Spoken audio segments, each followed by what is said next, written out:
All right, so we are going to give you a breakdown of New York Times revenue. So Q3 of 2023, they did $600 million, a 9.3% increase over last year.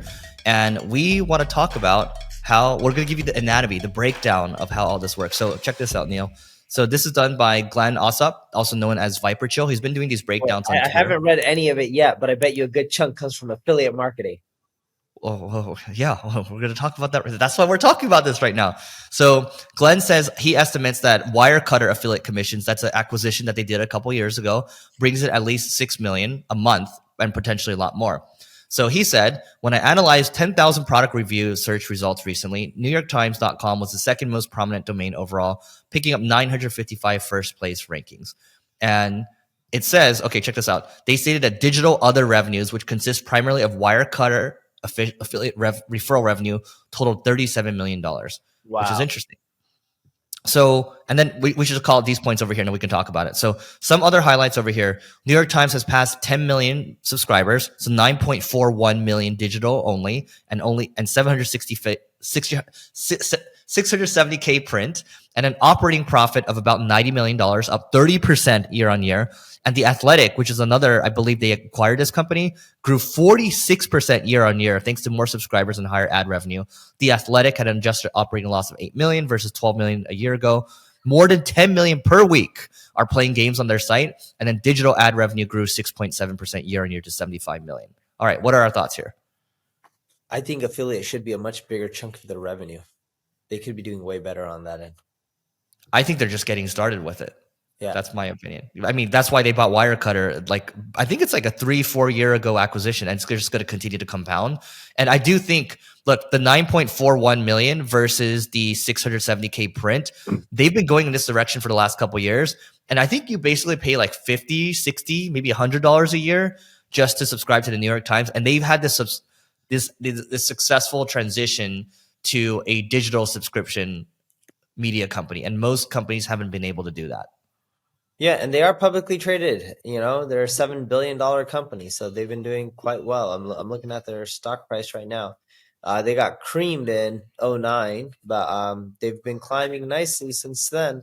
And yeah, their numbers aren't that bad. The big thing is, like, once you have like a powerhouse site with tons of authority, there's just so many ways to make money. And what a lot of people are doing is they're like, hey, we're a really authoritative site. Let's just hire these marketers and start spinning up pages to generate income from things like affiliate marketing, or let's create community-based content and scale up our page views because we already have a big ad sales team. So then that way we'll end up generating more ad income.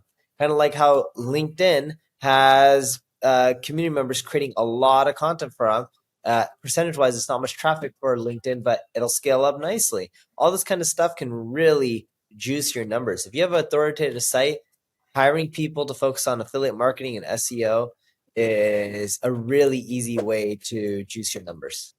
I also think that the New York Times is doing a good job with protecting themselves long term, because if you have 10 million subscribers, then you aren't, if let's say your SEO traffic just completely tanks overnight, and that probably won't happen, but it might start to decrease over the next 5-10 years or so, you've kind of insulated yourself and you own that audience, so to speak, or you have a little more control over it. And the fact that you have multiple revenue sources now, you have affiliate, you have subscriptions, and then not only do you have subscriptions for news, you have subscription for sports news as well. And then you also have, review sites. So they're basically acquiring more attention, and they're figuring out other ways to also diversify too. So they're not putting all their eggs into one traffic basket, because as we know, SEO is going to change quite a bit in the next 5 to 10 years or so. The other thing they've done an amazing job is building a brand. If you want to do well in marketing, you got to build a brand. They have one of the oldest, biggest brands when you look at the publication space, and it's done wonders for them. When you're trying to build a brand, yes, great product, great service, great content, it all helps. But another factor that helps build a great brand is just time. And most people aren't patient. Forget a 5-year outlook or a 10-year outlook. How do you have 20, 30, 40-year outlooks? That's how you build a big, amazing brand. Kardashians maybe were able to do it sooner, but that's not most of us. That's a sexy thing now. It's no longer just a decade. You think in 20, 30, 40 years or so, and that's how you do it. And what I will say is this. I would argue that they've been very consistent with high quality content for the longest time, probably since the early 1900s or so, maybe even sooner than that. So they're trusted.